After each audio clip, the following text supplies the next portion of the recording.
Empowering women entrepreneurs, social and economic upliftment through enterprise development.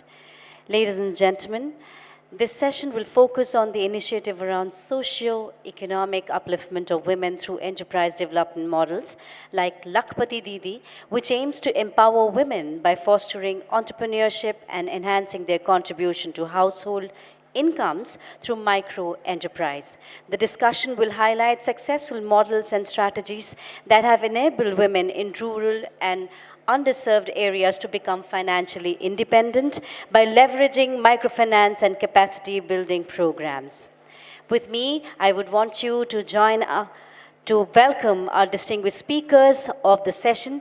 May I request you to kindly put your hands together as I welcome the moderator of the session, Development, Finance and Livelihood expert, Mr. N. Srinivasan, sir.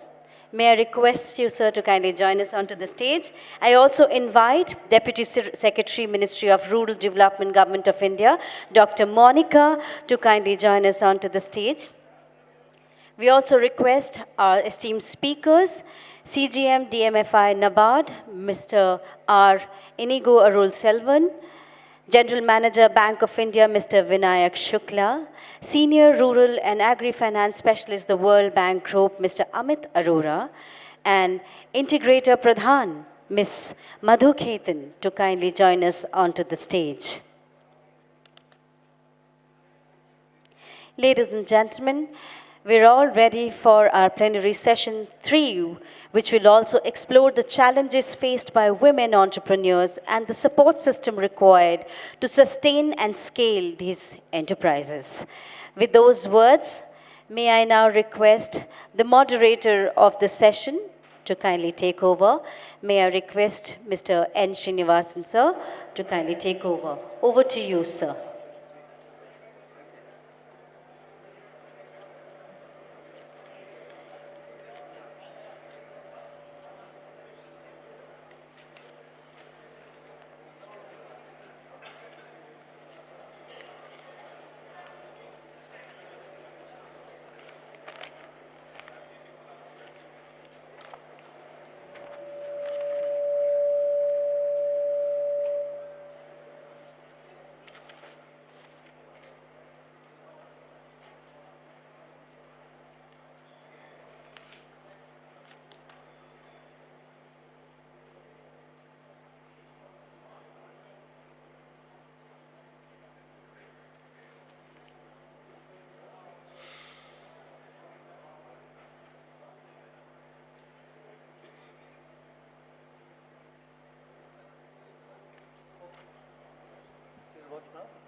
Thank you. I think after a fairly intense look at the macroeconomics of where the country is situated, and also the issues coming down to the micro level, in the previous session, a fairly insightful discussion between Dr. Sharan Singh and Dr. Birmani. We now try and walk down towards where our legitimate constituents are for most of the participants in this program. That is the women at the bottom of the pyramid. So can't hear you very well. You are unable to hear this?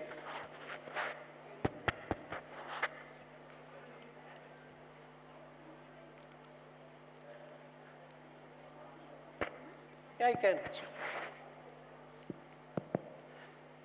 So we are now trying to turn the focus towards women at the bottom of the pyramid and look at what is it that will make these women go to the next rung in their livelihoods, what we call loosely graduation over the last about 30 years or so.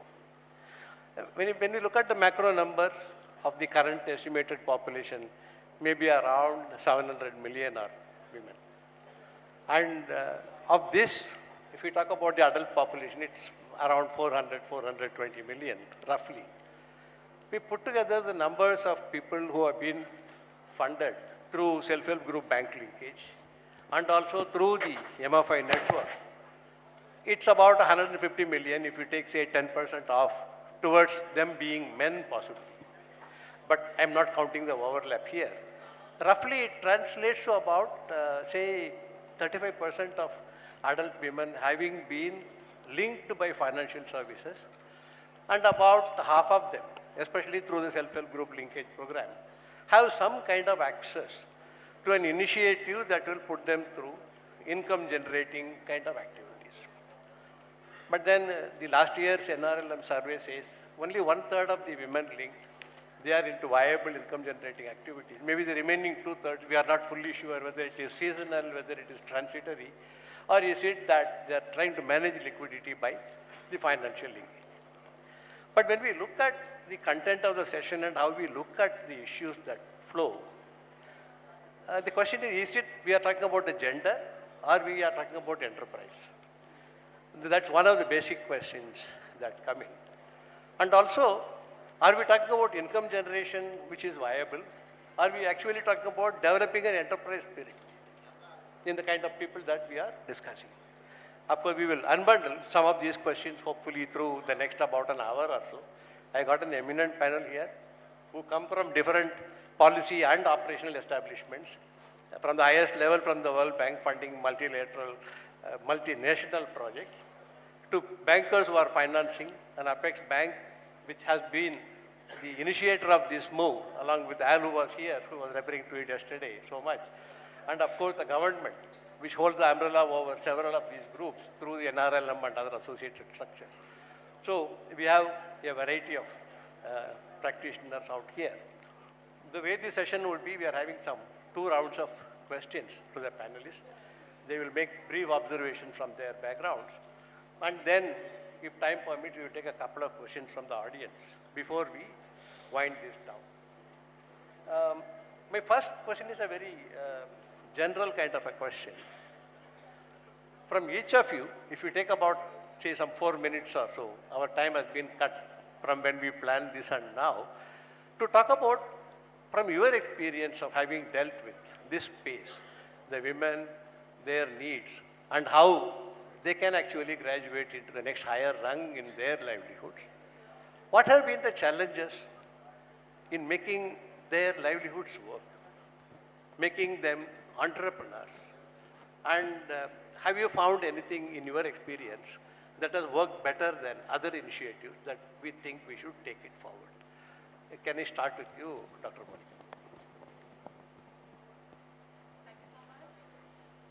Am I audible? Yeah, thank you. Good morning, everyone.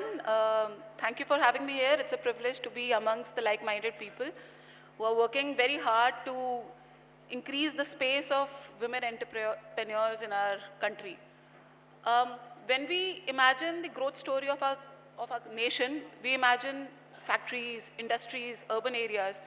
But what is actually happening, the true story lies in the transformation which is happening in our villages. It is the story which has been written by our women, the rural women. So for long, the rural women are the women who have kept the economy moving. Much before the time when startups or entrepreneurship was a word in vibe and vogue, right? So these are the women who not only who till the land, who manage their households, who are multitasking every day, who are taking care of their small business also and are sustaining this community. But mostly they are not recognized and they're working in informal sector. If we see the stats today,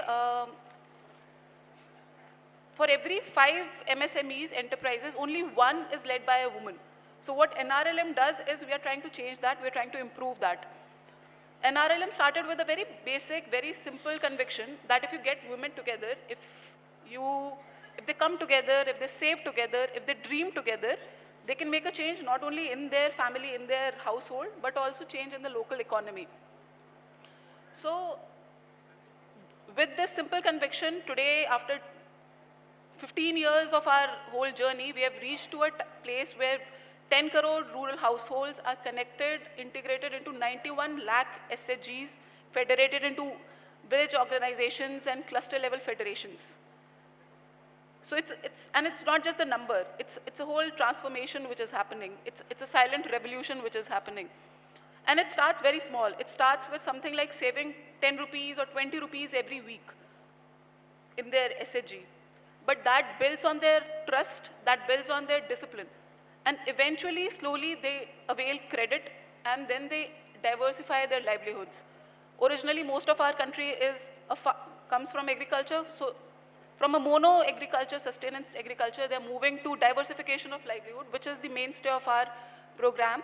So they move towards maybe goat rearing or tailoring, and then they graduate to food processing or poultry, where they are not only themselves, but they're employing more people.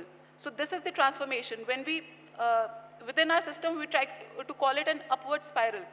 With every stage, the woman, she's learning more skills, she becomes more confident, and her income increases. What the mission does in the whole process is we are building an ecosystem of enabling environment where the women entrepreneurs are given a platform where they can rise.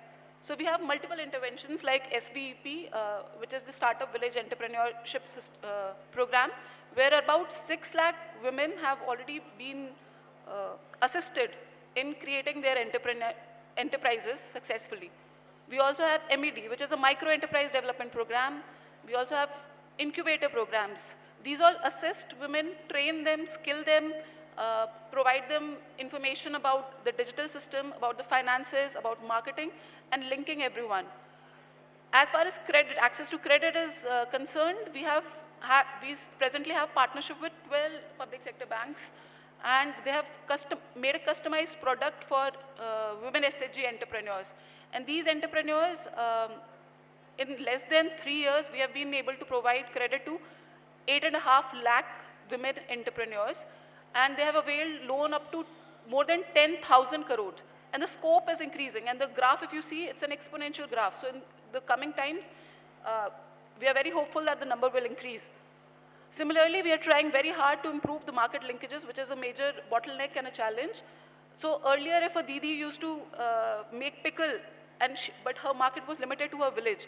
Today, with our Saras Melas or our online presence, they have a bigger market to cater to. So their business can grow at that rate. Similarly, we are also converging with multiple partners, with ministries who have a similar mandate. So it is an uphill task. And this is the whole ecosystem by which the women are, and the results are out. The numbers are increasing. Women, the income is increasing. The savings habit is increasing. And our repayment, so women are very frugal in their nature. So our repayment rate is around 1.7.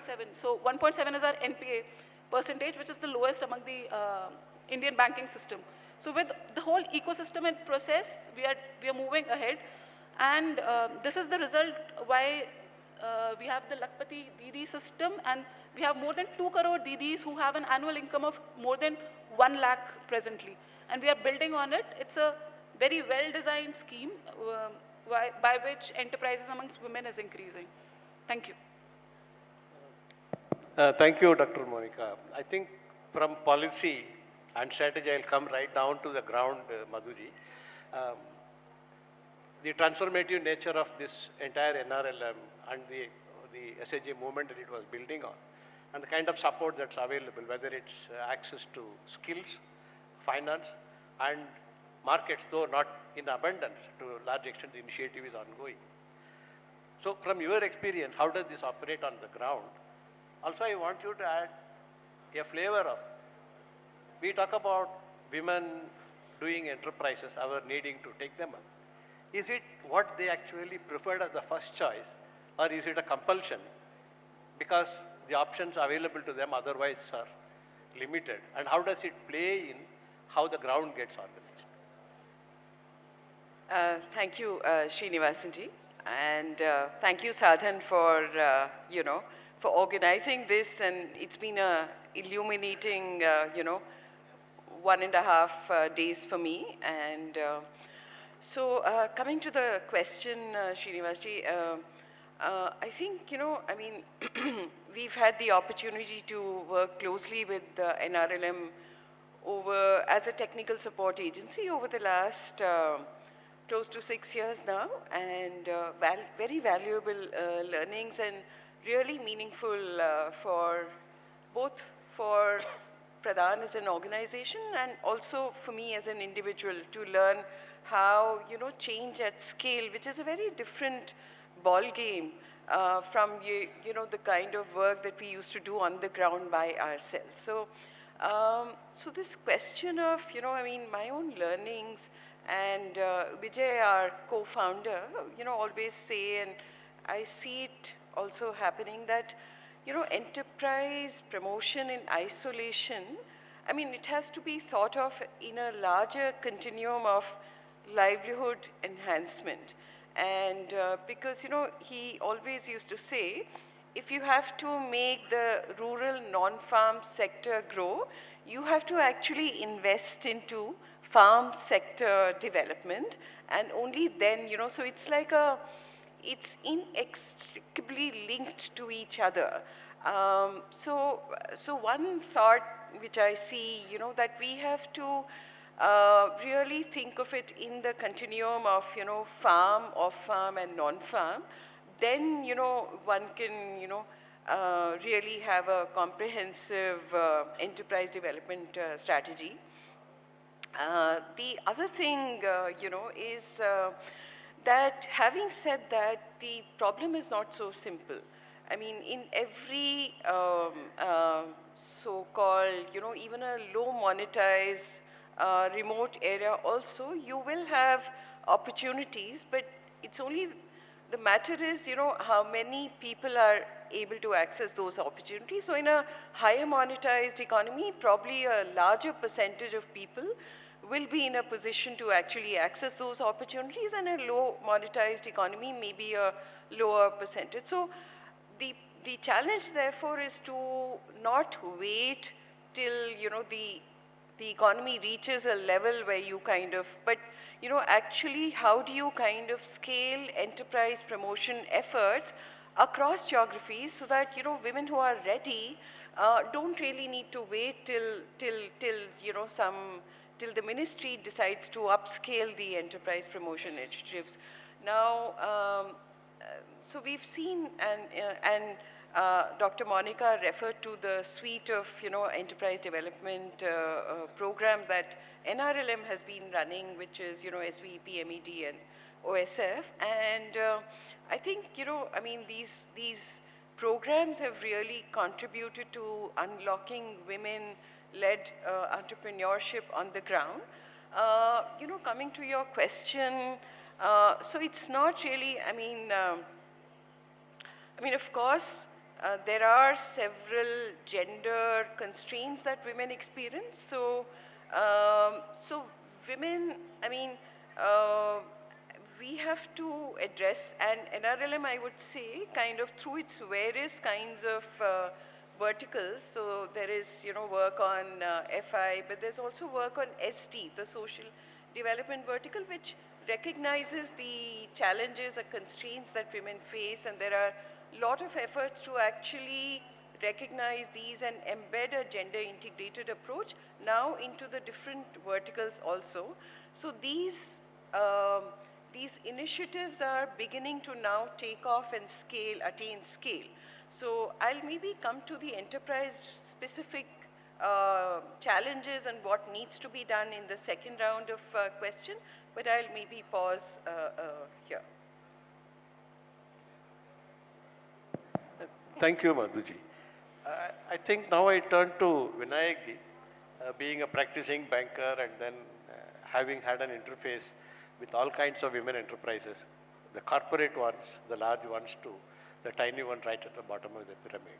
What has been your experience in this space, and how do you think banks normally approach trying to provide just not the financial linkage, but also create conditions that a bank can do to make the enterprises succeed? What has been it?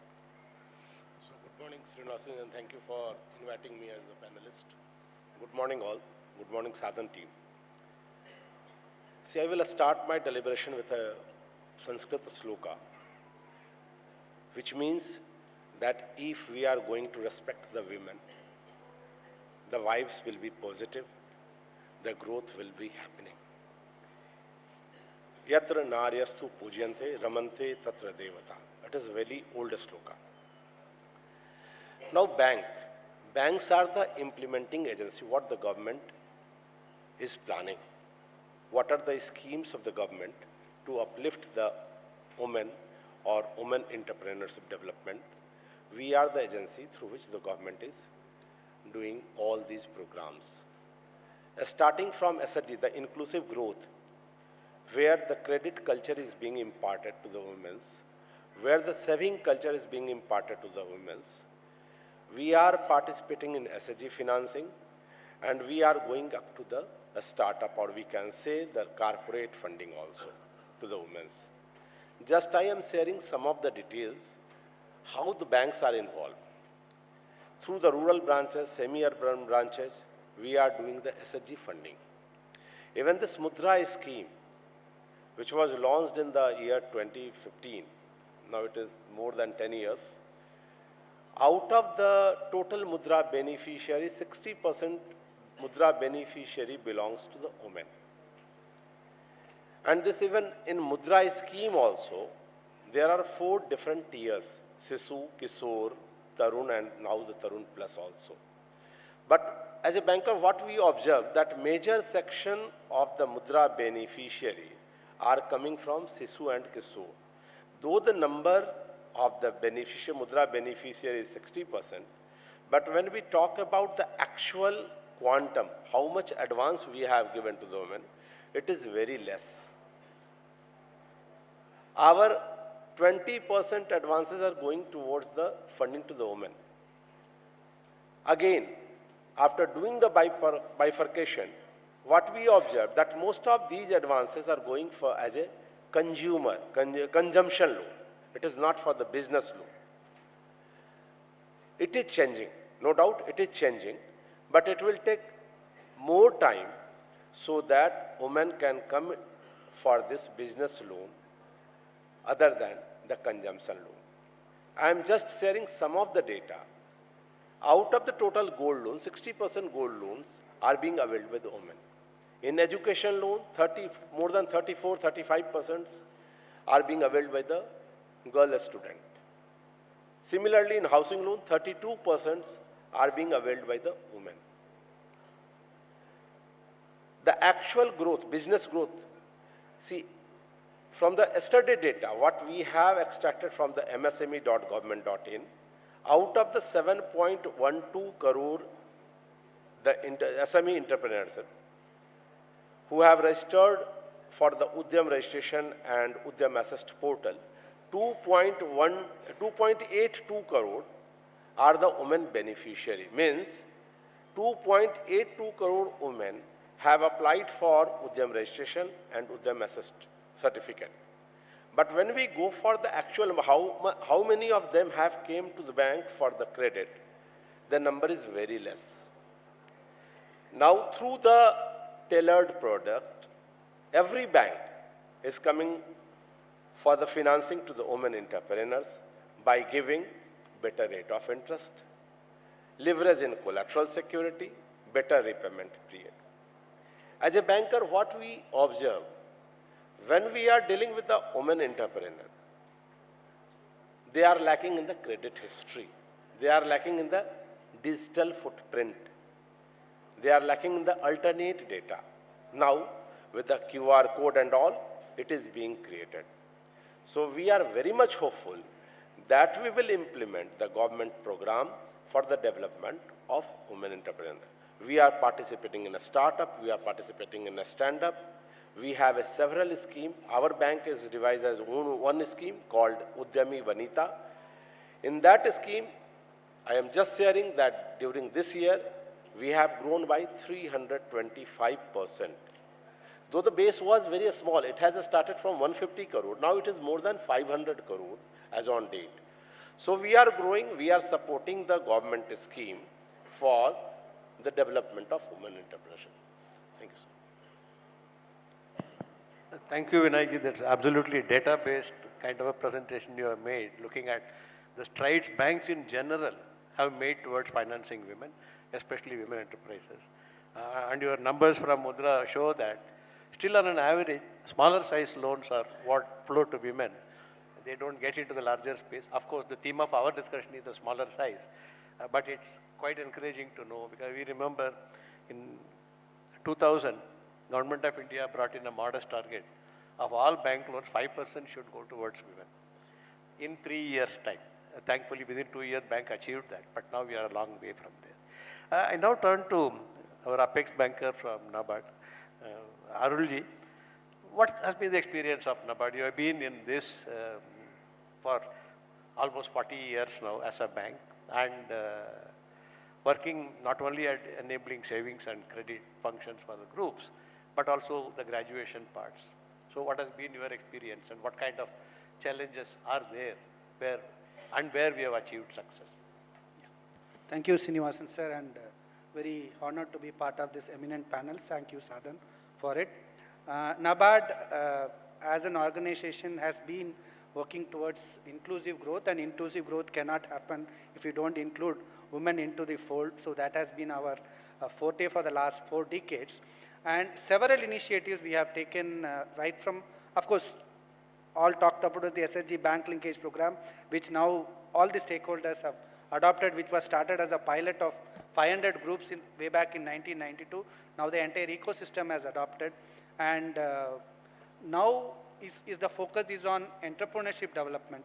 So Madam was talking about micro enterprises. NABARD has been in the focus developing micro enterprises, and then we graduated into a livelihood entrepreneurs development program also.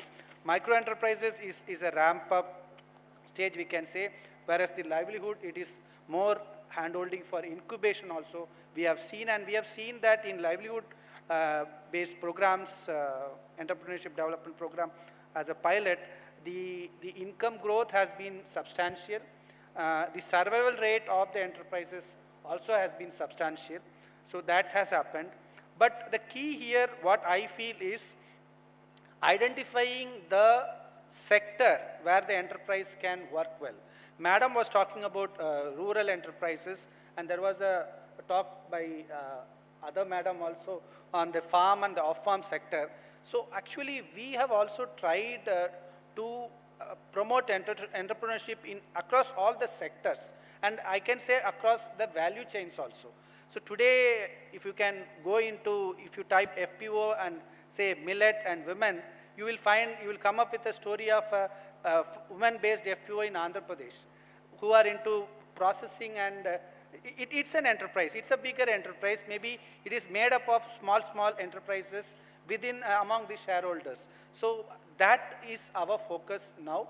And if we want to promote women enterprises, my take will be we can take the collective route, the FPO route or the off-farm promotion route, because there there can be an FPO which is specializing only in the marketing of the products. There can be an FPO which is specializing on the production part, so that they can concentrate on quality and other things, and they can skill their forces in that. Another part which I would like to dwell upon for the entire, because the entire ecosystem is here, you are directly interacting with the people in the ground. See, if we want to have viable entrepreneurs, we need to skill them. We need to skill them. And see, Government of India has been working towards this.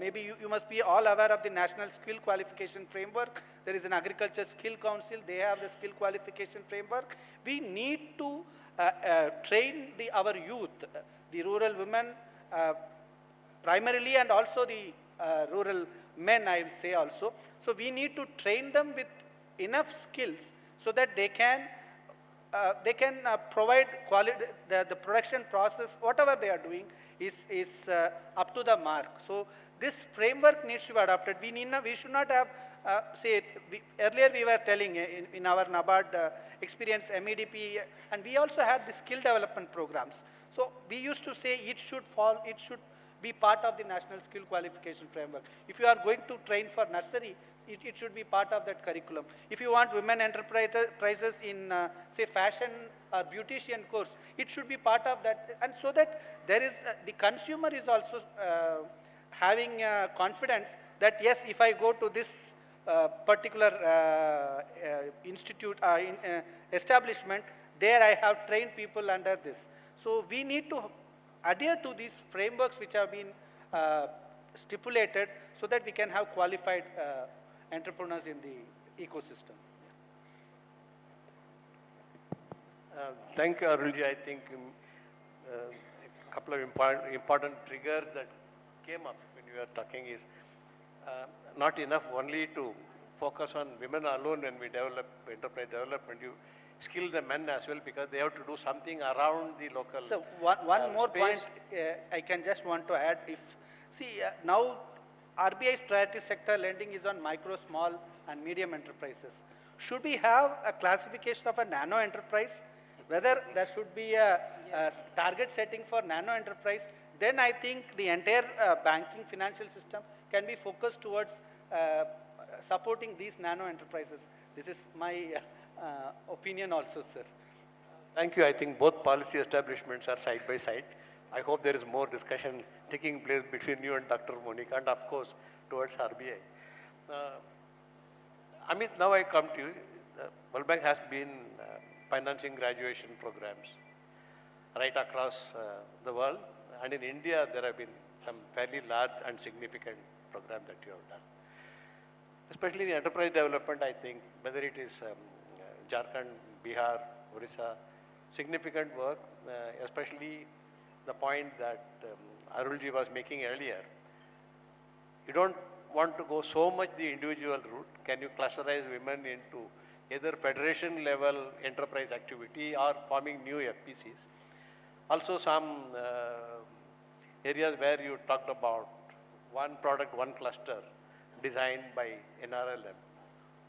What has been the experience of the bank? What kind of initiatives have worked better from which we can take some lessons from? Okay. I was actually hoping I'll be the last one to speak so that I can assimilate what has been spoken and then churn that around. So I'm not sure if I'll be successful in that, but I completely agree with you, sir. There is a need for nano sub-segment. Given the definition of MSME, even the micro has become very, very large in that context. And if you look at the Mudra breakup also, the numbers are large because the Shishu numbers cover the group financing. So that's somewhat misleading. And if we go look at the segment which is 1 lakh up and 5 lakh, we'll see that's where the gap is. The numbers decelerate considerably, somewhere between 2 lakh to 4 lakh, but that breakup is not available in public domain. So that's where probably value addition and income generation lies. Coming to your question, it's a complex problem, but what I have personally learned is if there is primary processing or value addition closer to the ground, village, gram panchayat level, then the returns to the entrepreneur are better, and probably that's the genesis of having an FPO model. Partly successful, partly not.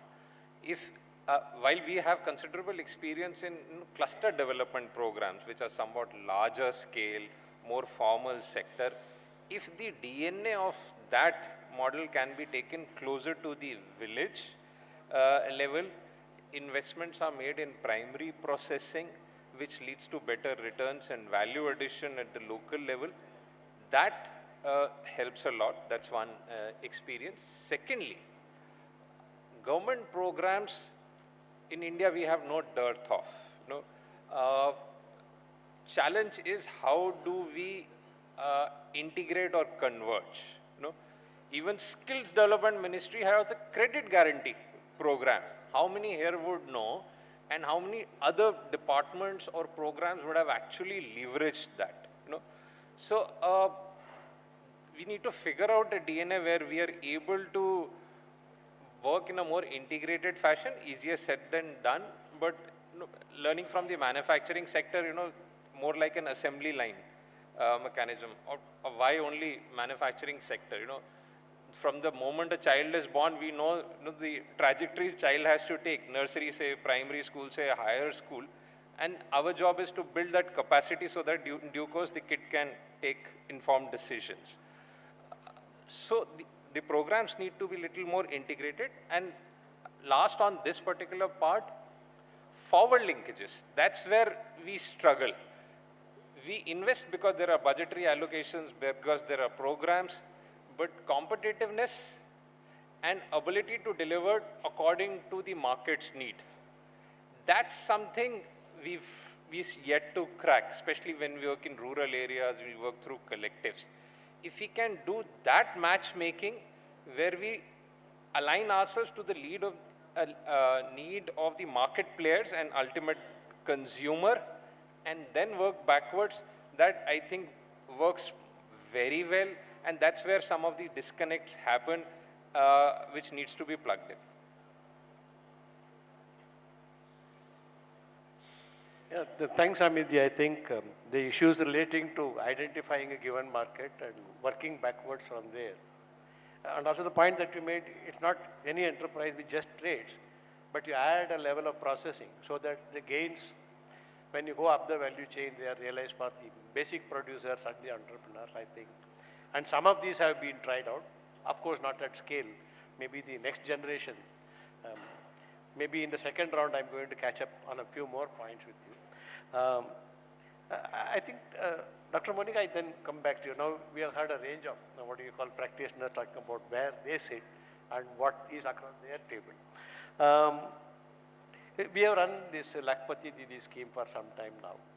We also refer to the SVEP out there. There are two things. One, is the government satisfied these are fully effective, and then we can actually scale it up in a much larger sense. In fact, on the Lakpati Didi scheme, I think the scaling up is already a reality. Several state missions have their own variants of this. And the design features and the way this operates, is it something that the government can also think of handing over to others? Maybe the CSR projects or building NGOs or others who want to implement development program, but ensuring that banks stay on the credit line part of it. Because there is so much capacity the government has, but government's capacity is also limited, looking at the number of people that we are working with. Thank you for the question. I understand it's a very interesting question. Lakpati Didi is, it's like the next step. It's an upgrade to building women enterprises. So we started with the basic principle that in every SHG, at least 2 to 3 women should become Lakpati, in the sense that they should earn an income of at least 1 lakh per annum. The basic premise or the focus of the program is that you move from subsistence livelihood to a more profitable enterprise with diversified livelihood.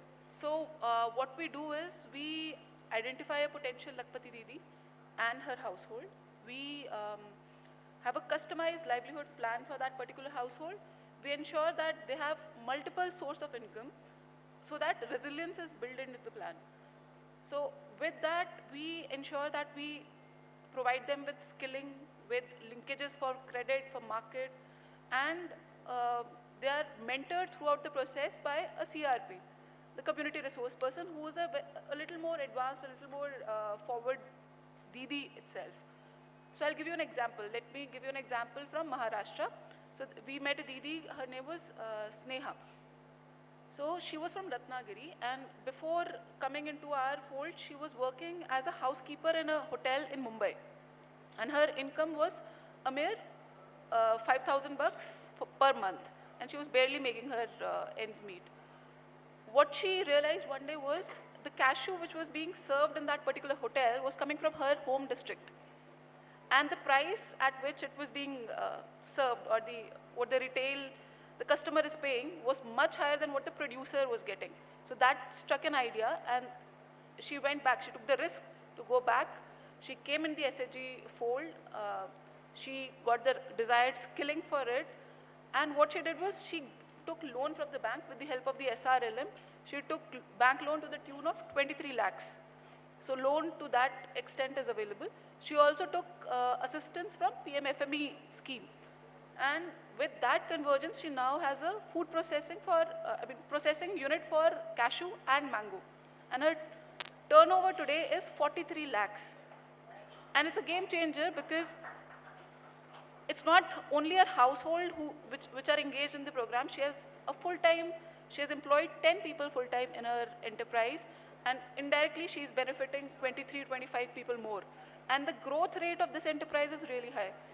So what I want to tell you is, it is the design of the whole scheme which is profitable, that you identify the right person, you provide diversified option, you customize her plan, and then you provide support via that institution, via the mentorship from CRPs and convergence with banks, with other schemes of the government, and then you have a platter of this. And the results are there. We have more than 2 crore Lakpati Didis, and we are moving towards fulfilling the goal of 3 crore Lakpati Didis. The important thing to understand is the scheme is profitable, is bearing results, because it is connected, it is rooted to the institutions, which is a very strong foundation.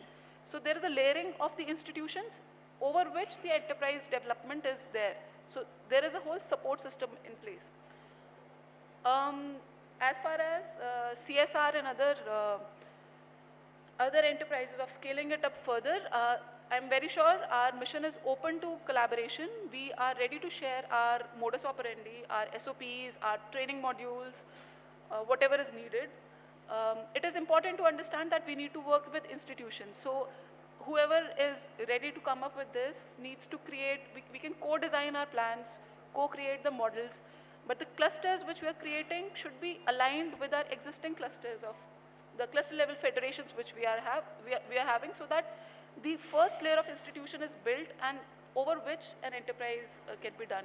Similarly, we can go in partnership, whoever is interested can go in partnership with states for availing or getting an access into the institutions or the CRP fold that which we have.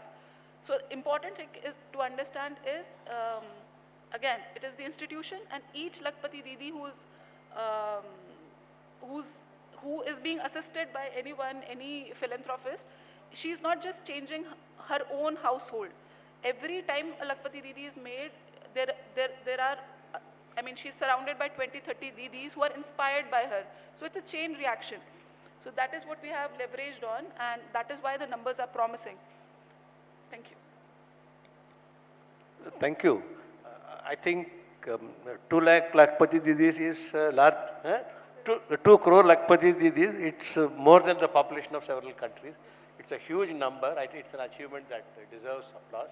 And also the fact that the government is open to make this feasible for even other people who are designing development projects from their own funds. That they can, borrow, they can build on this and then go further. That's a very welcome kind of a step. Vinayji, I turn to you for the second round of question. Because nobody takes one credit and then they go off. They come back again. So I also come back to you. What kind of challenges that banks face in financing generally enterprises at the bottom of the pyramid, especially women? Arulji was saying that they can collectivize, bring a larger proposal. Are there easy options there? Because we find when they collectivize, we want credit scores of all office bearers who are there. We want personal guarantees at time. The kind of challenges that institutions face in this interface, because they are subject to regulation, they are protecting depositors' money. And as banks, are we trying to find solutions for challenges that people face in interacting with us? It's a two-part kind of a question. Please, go ahead. So see, whenever a lady entrepreneur approaches a bank for the credit facilities, as a banker, what we do? We do the due diligence, number one. Number two, we ask for the certain financials data, either by way of actuals or by way of projections or estimate, whatever she can give. Because as a banker, we have to assess the limit, assess their request, assess the limit, up to what limit we can give. Nowadays, the conception about the collateral, it is not there. Because CGTMSE guarantee is available up to 10 crore in case of general MSME, while for the startup it is available up to 20 crore. Again, the mutual credit guarantee scheme of the NCGTC, it is covering up to 100 crore for the loan. This is the guarantee scheme recently started by the NCGTC.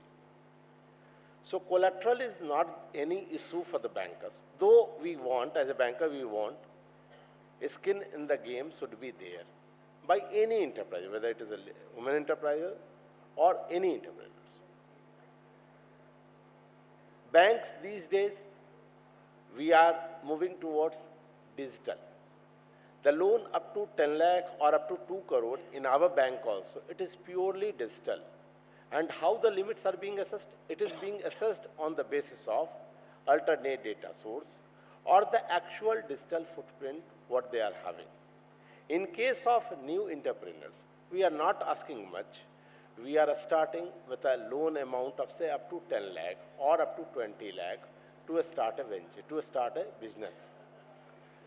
So most of the bank, not only Bank of India, most of the bank have devised tailor-made scheme for the women entrepreneurs, where again I am insisting or giving the emphasis that the rate of interest is being more beneficial in comparison to the general borrowers. We are giving at least minimum 0.50% concession, what we are offering to the general customers. Even the margin norms, what is there for the general customer, it is diluted, little bit diluted in the case of women entrepreneurs. Just I am giving one example. Suppose a lady entrepreneur is coming for the PMEGP loan, Pradhan Mantri Employment Generation Program scheme. There she is supposed to bring margin only 5%, while in case of her it is 10%.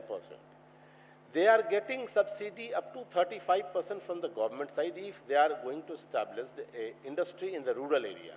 And suppose in the urban area or metro area, they will get the subsidy of 25%. So a very good support from the bank side, from the government side is available to the women entrepreneurs to start a business. What challenges we are facing? Whenever they are coming, they don't have any much know about the financials. What should be the ratios, what should be the capital, how the balance sheet can be drawn according to the bank. So these challenges, yes, we are facing. They don't have any credit history. We cannot generate their data, CICS score, what the CIBIL or other credit rating agencies are giving. So there we are facing some challenges. But there is no challenge at all on the collateral side and other guarantee scheme. Yes, we are asking for the personal guarantee. It is common. If suppose a proprietorship firm is coming, there is no need of guarantee because she is liable, personally liable for the loan what she is taking from the bank. In case of limited company, yes, we are asking for the guarantee of the directors, but in case of partnership firm or proprietorship firm, we are not insisting for the guarantee because she is liable. So every bank is having their own product. We are also having very good product, but now the time has come when we have to move from the consumption loan to the productive loan where she can generate income from the business. So this is from my side, sir. Yeah, thank you for a factual appreciation of what's on the ground. The issues of limited financial capacity, lack of past records, credit history, and then in the midst of uncertainties, we use proxies to do that. Hopefully, systems like ULI might improve the things a bit, but that's subject to basic data available for capture in the ULI. We appreciate that. I turn to Madhuji now. With the kind of challenges that we have been hearing, and also some of the solutions, either partial or full, that are available and that are emerging, what do you think we need to do to raise this entire women economic development space into actually a movement? Like we did in the case of self-help groups, it took about 15, 20 years of sustained hard work to make them now go into enterprise space in a more organized, well-supported manner. What is it that we might need to do? What's the ground level perspective on that? Thank you, Srinivasan. So, I see two kinds of enterprise opportunities. One is, and the nature of these is a little different. So that's why I'd like to share. So one is, kind of enterprises which are catered to meet local demand for goods and services. The other kinds of enterprises are, really growth enterprises, which are may not be only, catering to local demand, but are really building upon potential of that area. And the markets may be local, but the markets may also be larger, distant markets. So in the latter, you need need to take a sector or a subsector approach and to really see in its entirety, you know, in an end-to-end manner, what kind of, you know, interventions and programmatically need to be undertaken. In the first one, again, you know, I mean, we do need to see whether there's an excess of, you know, I mean, only enterprises, maybe beauticians, you know, for example, you do see that phenomena of lot of, you know, our cities only focusing on, say, beauticians or tailoring, etc. So there's a limit to how much, you know, local area can absorb services of a particular kind. So I think we need to approach these two, so because both these can go on parallelly. So that's one point that I wanted to flag. The other thing that, you know, I see that, and it has started happening, is that, you know, all of us, so even running a small nano enterprise also requires acquiring business skills. So all of us have benefited from, you know, management education or education of various kinds. Now, as a society, how much of that are we kind of, you know, creating opportunity for communities and especially women entrepreneurs to actually acquire that kind of education at the last mile?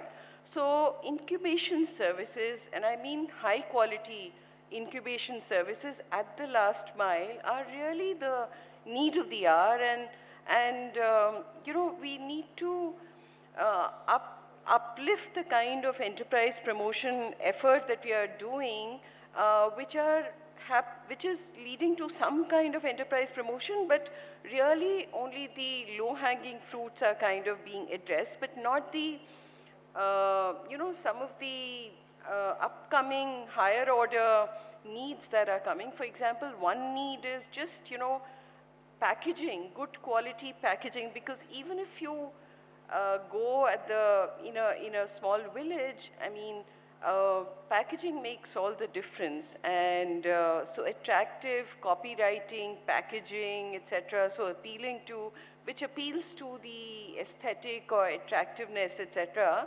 So you can look at the kind of packaging. I don't mean to belittle what was there on the stalls, but you could see, you know, different kinds of, you know, product development, you know, kind of efforts that were there. So, I mean, I was in a very small village in Uttarakhand and sitting at a small chai shop, and you know, Nepali immigrant, you know, child, and I asked him, what would you like to, so he said, no, kurkure packet.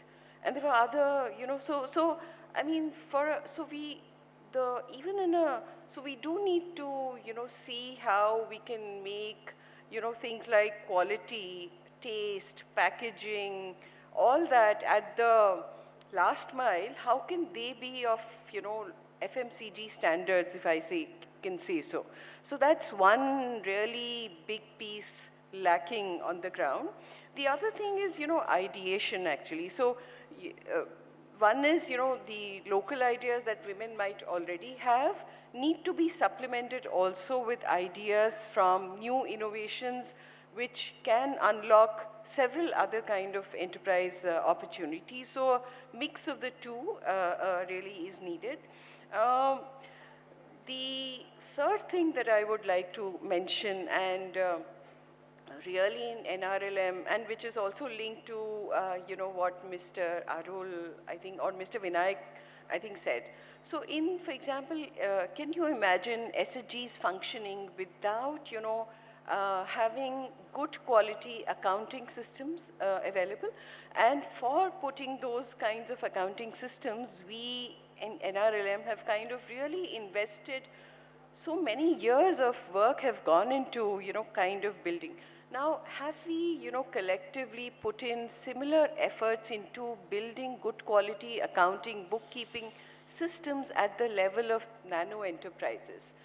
So we see enterprises functioning without actually the entrepreneur also having a good sense of their own, you know, enterprise health, so to say.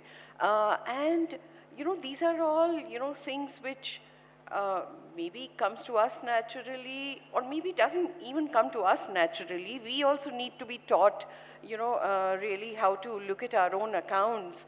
But, how do you make sure that a woman in a remote rural area is able to understand the health of her own enterprise? And if in the lack of that kind of education, many times you find enterprises stop because people dip into their working capital, and because they aren't really keeping track of several aspects of which SKUs are actually giving them better returns, whether how much money should they be withdrawing from their income to take care of household expenses, etc. And because of these things, several enterprises kind of stop doing well and eventually die a slow death. So, so it's not just bookkeeping in simplicity. It's really bookkeeping coupled with leading to enterprise health determinants and dashboards. So that's really a big and one can't really expect entrepreneurs at the level that they are currently to take on the burden of actually maintaining their enterprise accounts by themselves. So we do need to put in place public mechanisms for actually supporting and hand-holding entrepreneurs to actually do this kind of foundational, kind of work, which will down the line meet, also the banking considerations of having a track record of their own enterprise health, etc., all that. So it's linked to that. The other thing that I see is, several times these nano entrepreneurs are struck with various exigencies. So, and particularly women entrepreneurs, because they're also tasked with the care burden. So, for example, someone in the family, becomes sick, and therefore, suddenly you will find a shop that was running very well, has kind of shut down because, exigencies of different kinds. So and therefore, restarting that enterprise kind of requires infusion of, working capital, etc. And are we, is the banking system really catered to? Do we have these kinds of response mechanisms to really take into account that these kinds of exigencies may happen, and therefore, to be responsive to actually meet these kinds of considerations. The other thing, that I see from the discussions of yesterday is, how can the MFI sector, the MFI world, and the SHG ecosystem really build bridges and work together in a complementary, synergistic manner is the other big opportunity that I see. It's happening currently on its own organically, but can we also build a design to it so that, we can, there are, credit gaps of various kinds, big and small. So these two ecosystems working together can actually fill this gap. The other thing, the constraint that I see is, already we heard the cost of capital being one of the constraints in the MFI space. With services, now who takes care of the services of various kinds that enterprise promotion would require at the last mile? So that's something, where the government needs to step in and make high quality services available to, actually, unlock an offtake of enterprise promotion. So I know I've taken a lot of time, so I'll just shut up now. Thank you, Madhu. That's a fairly comprehensive range of issues and also possible solutions that are available. The higher order skills, and then introducing more than functional financial literacy, making them look for accounting, also managing finance better, and market-facing skills of how do you meet a given market demand, appealing to the customer through good product quality, good packaging. I think, Amit, you wanted to join a little bit of comment on that.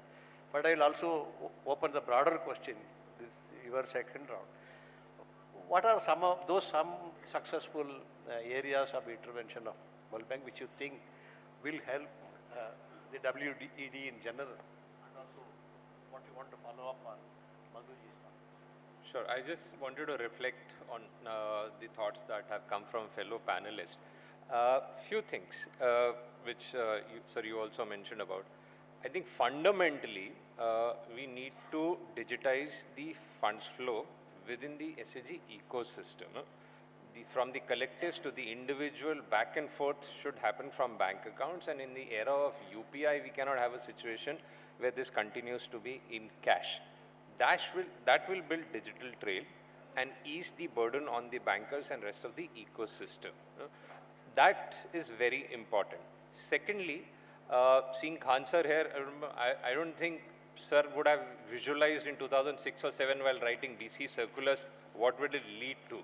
The phenomenal change the BCs have made in the payment ecosystem in rural India, that success story needs to be replicated to take forward to the nano micro enterprise loans. We cannot again expect that women entrepreneur who has been part of a group is running a family enterprise to come to the bank. That itself is a very big ask. It's very intimidating. And with the plethora of documents that are required to be done, it's just not going to happen on scale. If the distribution channels are leveraged with the right technology guardrails, which is possible in a standardized manner, this will happen. Why I wanted to comment, because I got reminded of my own Uttarakhand example. Many years back, on a highway from Dehradun, somewhere between Dehradun and Haridwar, along with a couple of friends, we were going in a car and we stopped by at a juice shop. We bought something, we had to pay about 82 rupees. I took out 100 rupee note and gave. The guy said, no sir, aap QR पे payment कर दीजिए. I said, no, keep it, I don't want change. He said, नहीं sir, आप QR पे payment कर दीजिए. क्यों? क्योंकि अगर मेरे बैंक अकाउंट में पैसा आएगा, मेरी limit is linked to that. So there's a lot of friction that is involved, the paperwork, the processes, and there are market players who are building business models on that. So it's just that how do we do a leap of faith and take this to a segment which is untapped? That requires public-private partnerships. We need to invest in trying to see how those public-private partnerships can be worked out, which are win-win for everyone. That's the short point I wanted to make on this. To respond to your question, again, on some of these success stories, we had the opportunity to work with one of the SRLMs only, so riding on the DNA of SRLM, the scale that they bring, the public good investments that they bring with Tamil Nadu SRLM, did a program for a few years where, again, for want of a better word, a platform or a DPI was developed where one is able to do life cycle mapping of a women entrepreneur. उद्यम आधार से लेकर के GST चाहिए, skills की training चाहिए, documentation का process enable करना है. So the entire value chain is mapped to the individuals. Cash flows of the households are assessed before going to the bank, and some counseling is given. And then the application is taken in a phygital manner to the bank. That addresses a lot of ecosystem problems. Cost to the banker goes down, the risks are somewhat already mitigated, and financing is not to be seen in isolation, it is to be preceded by a lot of various things. I would also bring in a word of caution here. Running an enterprise, a nano enterprise in rural ecosystem is not something which is a matter of first choice. आप पूछेंगे कि सरकारी नौकरी और for that matter private नौकरी चाहिए तो 10 में से 9 को नौकरी चाहिए. It's because of compulsion, livelihood that they are doing this. Not everybody's DNA is that. So there has to be a word of caution there. And secondly, more fundamentally also, the very nature of business is not necessarily a good fit for credit. The cash flows are uneven. Government and supply side players, we need to come together and think how we can develop products which are aligned to that. Probably micro equity, flexible financing. I'm not sure if Vijay Mahajan sir is here in the room, but he's recently written a paper with Pranay Bhargav. I would encourage colleagues to read that. Why can't we have an AIF model where investments are done in nano businesses in a micro equity model? This will require some risk management by other stakeholders, not by the business players. But I'm fairly confident based on the pilot experiences that this will generate near market returns. As market builds up, this will lead to a new asset class which can be developed. So those experiments need to be done, largely supported by the government. Thanks, Amit, I think, for dealing with both sets of questions and the note of caution. When it's a compulsion, just skill and enabling conditions alone won't make the enterprise successful. We have to really identify, hone that, and then filter through the point that Monica ji was earlier. If one successful entrepreneur has a cone of influence over another 10, 20, can they imbibe from there rather than from outside? There are issues that we need to deal with.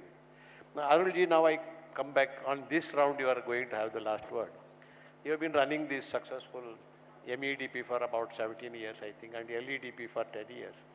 And very recently, I think a couple of years back, you brought in this GRIP program focused really on people who do not, make the cut, meaning non-bankable kind of population, how to improve their income levels. What are the non-financial, aspects that you think have become relevant in making enterprises go forward, making the enterprises viable? The second question comes more from what Madhuji has referred to and partly what Amit has referred to. When we talk about higher order skills, whether it is going beyond basic financial literacy, basic accounting skills, or even market-facing skills of identifying a remunerative demand and how do you address that? Do you think the capacities right now there to train people in these are adequate, or we have to bring some more specialized institutions into that? I know sporadically there are places where tie-ups with IIMs and IITs and other schools are there, but when you want to scale up into crores of enterprises, is there any thinking about how do we make that happen? Making available those kind of skills and expertise which these enterprises cannot pay for today. Is that a better option than grants and subsidies, unspecified going to them? Yeah. So thank you for the question.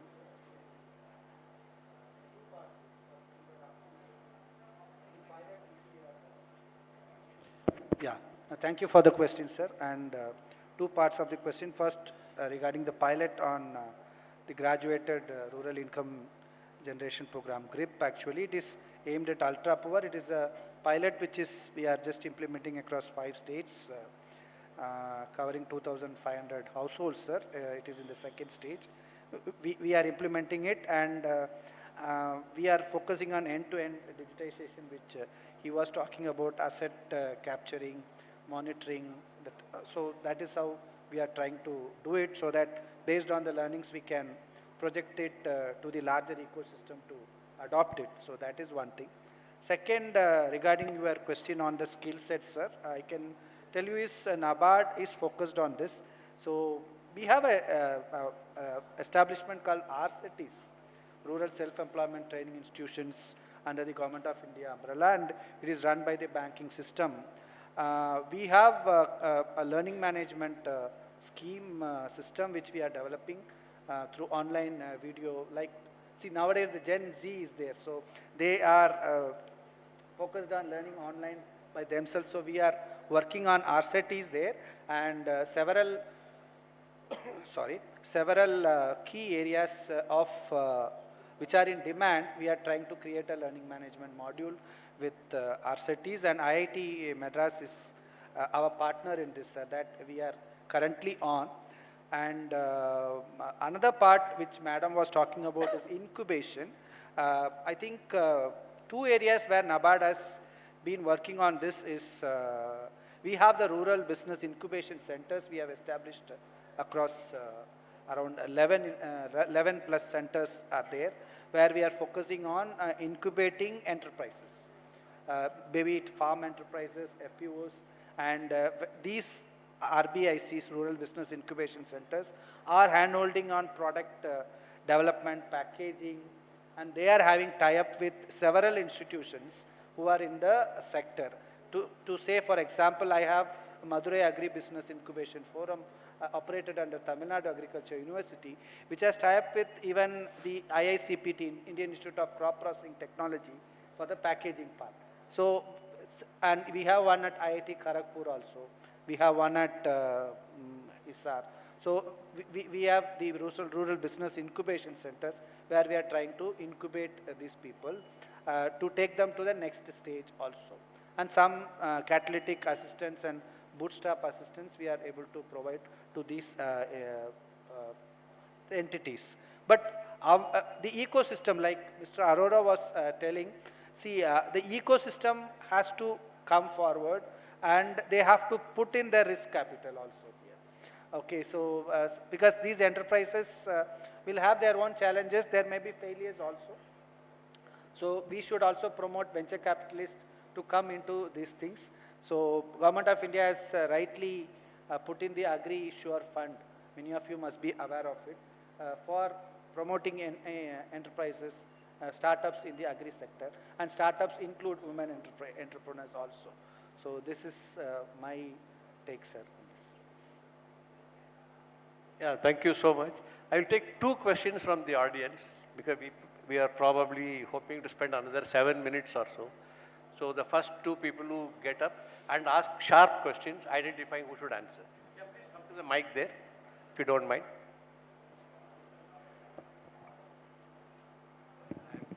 John Morris, Chartered Accountant. So my question for this, because we are working on women empowerment and finance inclusion, I'm doing my research in that, that in India, we need to create each village one women's CA. That is my dream. I want Sa-Dhan and this August body to support for that. And with that, the developed communities, I'm not talking about caste or anything, those who are in the upper middle or in the largest, India is having 4 lakh chartered accountants for 145 crore people. UK, there are 175 people, 1 qualified accountant. They name CPA, CPI or whatever may be. So I am, through my research and with Sa-Dhan's help, if 6,48,000 villages we are having, and in fact Niti Aayog already, my dream used to be each village 1 CA. Now Niti Aayog gave the reverse. They gave a letter, it's a God's grace for us. They said, we wish to partner with you to create each village 1 women CA. That is why this August body should support that. And I want to have any commands for that also. Thank you. Thank you. The question is whether Sa-Dhan will support this. I will let Gigi answer it after some time. Okay. One more question. Yeah, please come to the mic. Sir, just I would like to respond.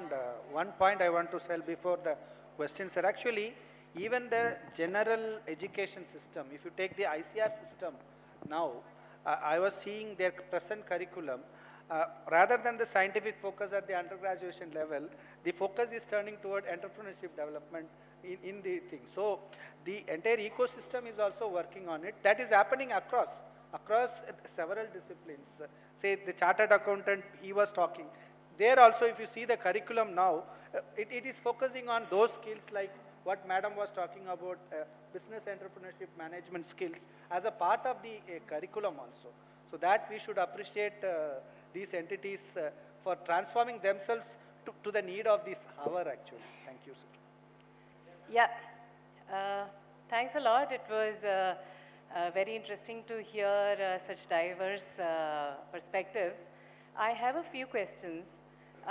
Like Vinayakji talked about data, and NRLM already is working in LocOS.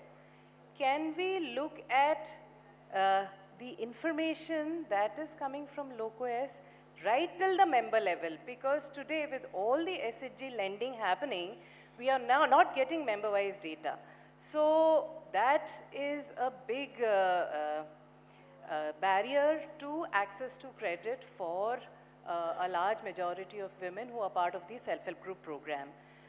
The second response is to Amit. While we are talking of fintech, and it's very important to engage with women through online transactions, I want to present this to this August gathering that will it compromise on the collective spirit of SHG Federation program, which has been part of the success of the NRLM also in a way. So I think while we encourage technology, how we best use technology and LocOS for individual member-wise data, but also look at the inimical effects of, on the collectives. The third important aspect that I want to highlight is, like Madhu has been very clearly talking about different aspects, and I completely agree with her. I would just like to state that we have to also look at climate. When we are talking of entrepreneurship, we also have to look at its impact, especially when we are talking of packaging and the kurkure and the... So where are we going and what are we trying to do with enterprise development, especially government is here, and what kind of enterprise promotion or credit linkages and what will be its impact on the environment in the long run is something that we have to look at. Thanks. Thank you. I think I should have got you into the panel rather than asking questions from there, right? Yeah, any quick responses by the specific people Just so that one- we go into detail during maybe lunch break. Yeah, Monica, you go. So very interesting set of questions. These are the exactly the question which we at the national level are grappling with. LocOS has a lot of data. So from individual level, the profile data is complete. So we have individuals' profile in its full entirety. But as far as the transaction is concerned, the loan, we are still in the process of building it. So this system plus integrating it with the banking system is in the process. And how do we utilize it further? I mean, LocOS is still young. It's less than 2 years as of now, and the data is huge. So we are building on it, and very hopefully in the future we'll reach wherever we all are dreaming for. Thank you. So, in fact, Kalpana, you may be better placed to give an answer, the longevity of the federation, what has been your experience. My personal take is, let's compare a GLG model with an SAG model. The advantage that SAG model today has that it's not a uni product. We are already seeing the challenges of the JLG model. As long as the offering of the collective, be it the federation or any other typology, the offerings are multi-services. It's left to the community to decide what will be the continuity, and I think the focus should not be on credit only or primarily. Deposit itself is a huge segment where a lot of inroads can be made for transitioning into the banking sector in an era where banks are struggling to mobilize deposits. So community institutions can be a distribution channel or an intermediary for that. That's an underpenetrated area that there will be different typologies that different federations or models would want to adopt, but that's an underpenetrated area. And then, as you said, there are social development aspects, there are so many other business aspects that they deal with. So as long as they are able to provide those services, member would continue and the stickiness would remain. That's my short point. Sir, can I respond? Sir, talking about the inimical effects of digitization or direct credit to entrepreneurs, see, I think the government is seized of this matter, so they are going at the cluster level federations. There is a lot of emphasis on the cooperatives, and why can't we see, Arora ji was talking about the service provided by the intermediaries. Why can't we build these CLFs or these cooperatives of these entrepreneurs to provide that sort of support services which can help these entrepreneurs. The support services can be an insurance to the enterprise itself, like somebody was talking about caregiving and closing a shop. So whether these federations can work on the insurance part of it, and they can provide other support services, like our CA friend was telling about the balance sheet or the report filing. So build these CLFs or build these federations in such a manner that they are the one-stop shop for these nano or micro enterprises. If that is the focus, then it will work well. Just one, profitability at the cost of women's empowerment We can talk more in detail, and we had one Sa-Dhan conference where we talked about it. There are lots of examples to this, how sometimes enterprise can be at the cost of women's empowerment and collectives. So we need to flag that as well. I think Madhuji, now I turn to you. If you have any comment to respond, that's fine, you could respond. But also the last question. I want one phrase from each of you. In the next 6 months, what is that thing of utmost priority that you want to start in the WED space? How we advance the enterprise development of women at the bottom of the pyramid. Just one phrase. In addition to any comments you made, then we can continue down. So I just first wanted to just add to what Dr. Monica said, that, I mean, there's one, I think, slightly forward-looking agenda also. What Kalpana mentioned about now, the data having started to come into LocOS is, whether within the account aggregator framework, could NRLM position itself as a institution which is also sharing its data within the account aggregator framework and also making use of the data is a slightly forward-looking agenda, which maybe at some point now or later we could think of. So yeah, just wanted to respond to that. So what is that one phrase priority? If you can try and shift our focus as a unit of attention from an individual to the household. So, Nari Shakti is the Samman Shakti. Come forward, participate well in the growth engine of the country for Viksit Bharat. So if I am asked from NABARD side, we will be focusing on bringing more entrepreneurs to the digital marketing platform. Our support is to onboard them onto the ONDCs and the, so that, and help them in customizing their products to the consumers. So that is our focus maybe for the next 6 months. If I have to prioritize one thing in 6 months, it will be credit, because with credit, confidence comes. So that is one thing, but important thing, the perspective needs to be understood that the woman, the SHG woman is no more a beneficiary. We do not have to see her as someone who is a recipient of anything. She is actually a wealth creator. She is generating employment for everyone, and that is how we should see them now. Thank you. Thank you. Let me just conclude this in about a minute's time, meaning there have been a wide-ranging, wealth of information, experiences that have been shared from across the spectrum, some interesting questions, perspectives from the audience. I suspect they have got much more. Maybe we have about 5%, about 95% remains there. Now, the one thing that we see when we review what has happened in the last 20 years, the credit side at the bottom of the pyramid has been almost entirely feminized. Whether it is the SHG linkage or the microfinance, you look at it's about 90% around are women there. This transition, despite the previous stereotypes of whether women can come into public market space, we have overcome those stereotypes and we have been able to feminize. We look at agriculture, morning also where there was a reference, more than 60% of the workforce are women. We have feminized, whereas women can't do tilling. If you go 40 years back, they can't step into the land except to bring lunch or whatever the person works on. Today it is not so.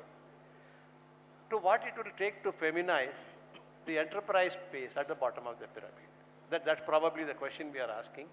There are lots of initiatives taking place. Some are coordinated, well linked. Some are sporadic. But we are also struggling with the ideas of what works better and what it will take to scale it up. The only thing here is some of the institutions which work here work with good intentions, not necessarily the skill sets required at the enterprise level. Yeah, at a nano enterprise level, good. You make something to sell, whether you can mark up a price. From nano, we go into, say, a micro enterprise space, higher order skills of accounting, keeping an audit trail, and then managing finances. Then, like Madhuji said, about how do you meet a given customer demand in the market.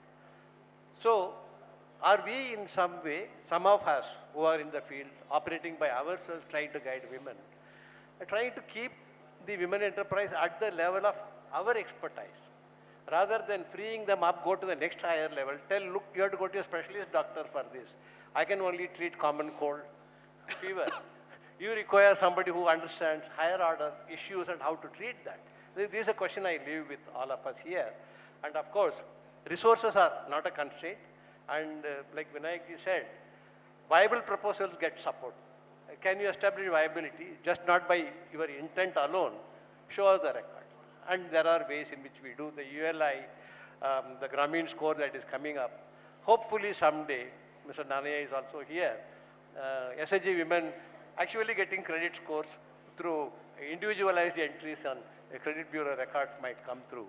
But then, like the morning fireside chat, I'm not talking about 2047, maybe by about 2030, we are discussing women enterprise issues as actual enterprise issues, not how people reach there. So thank you all for your patience. Thank you very much.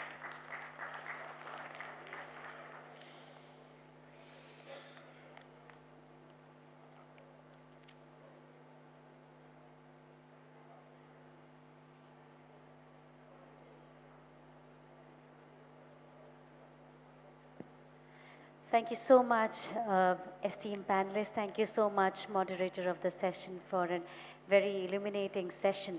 Thank you once again. Ladies and gentlemen, a huge round of applause for our panelists of the session. And on behalf of the organizing team members, may I request MD Cash for microcredit and co-chair Sa-Dhan, Mr. Mukul Jaiswal, to kindly join us onto the stage to present the mementos. May I request Mr. Mukul Jaiswal to kindly join us onto the stage.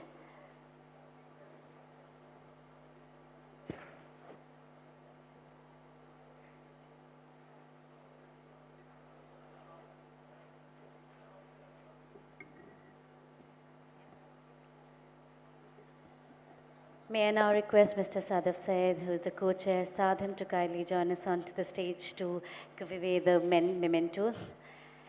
Ladies and gentlemen, I know it's been an extremely interesting session and so much introductions are just piling on in our minds, so much thoughts. We could always take them during our networking break. Thank you so much. We now present a memento to Dr. Monica, our Honorable Deputy Secretary, Ministry of Rural Development, Government of India. Thank you so much, ma'am, for such vibrant presence and a great, huge amount of valuable inputs from you. We thank Mr. R. Inigo Arul Selvan. Thank you so much, sir, for your valuable inputs. And heartfelt gratitude to Mr. Vinayak Shukla, General Manager, Bank of India. Thank you so much, sir.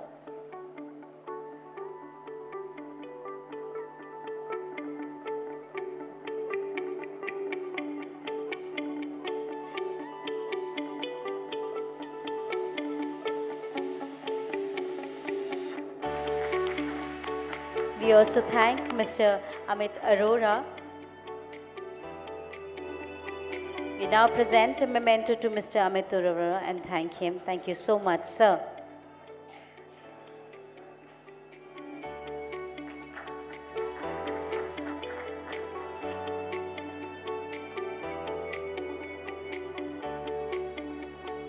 And a heartfelt gratitude to Ms. Madhu Khetan. Thank you so much, ma'am. Thank you so much for a very thought-provoking session. Very intriguing and very inspiring. Thank you once again. Ladies and gentlemen, on behalf of the organizing team members, we thank the moderator of the session for a wonderful session. Thank you so much for conducting and concluding this session so well. Mr. N. Srinivasan, Development, Finance and Livelihood Expert. Thank you so much, sir. May I request all our panelists and Said sir for a photo opportunity. Ladies and gentlemen, that brings us to the concluding point of the plenary session 3, empowering women entrepreneurs, social and economic upliftment through enterprise development. We thank our panelists once again.